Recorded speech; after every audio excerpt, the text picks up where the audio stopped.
even with the idea of banning TikTok, that security, the data play, it still led to Chinese companies and Chinese apps still being the top 4 or 5 inside it. So what are your thoughts around the hoopla of like, hey, and there was people with champion, like, we don't care if they have our data. What's your thoughts around that?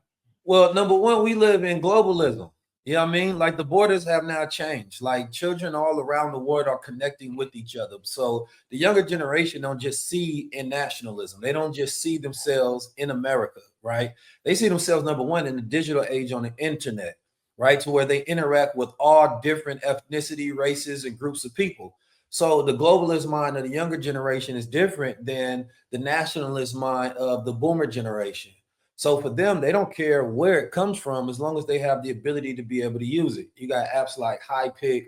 Of course, the number one was CapCut because everybody utilizes that for their editing, right? But China seems to have some of the best software and technology when it comes for the younger generation wanting to be able to use it. So essentially, if they do got our data, they listening to what our needs are, and then they creating the type of applications that we actually want to use.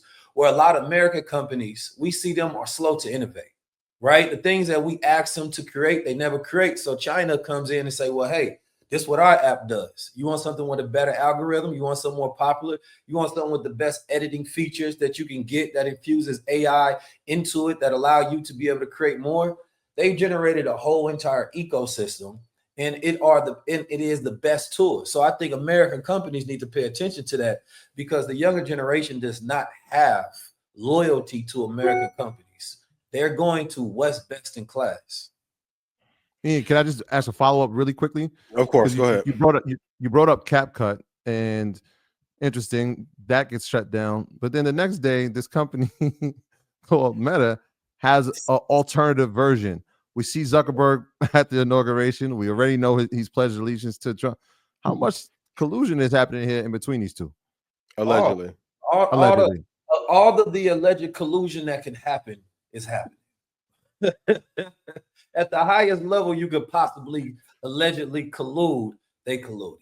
But I want to say with Meta, they slow again to innovate. They should have been had an app ready to roll out, right? We've been hearing about this for months and months and months. So why would they be talking about announcing something that would release in weeks when it's not a better alternative, viable option for people who just want to use CapCut, right? If they really wanted to be competitive, then they would have created the app already. But that goes into this whole thing, right? Back to globalism. People are going to go what's best for them if they have access to it. They don't have any sense of loyalty to Meta or any other American company. But I already know on the back end, Donald Trump has now solidified control over all social media platforms. Absolutely. TikTok being the last one that he needed, right? Everybody was there at the inauguration to kiss the ring.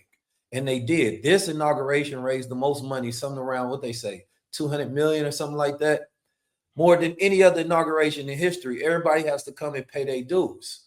So this is not a new playbook. So this, if you study history, then this playbook has happened before in somebody else's regime, to where you get all dissenting voices, any powers that can possibly be against you, you get them in check and under control.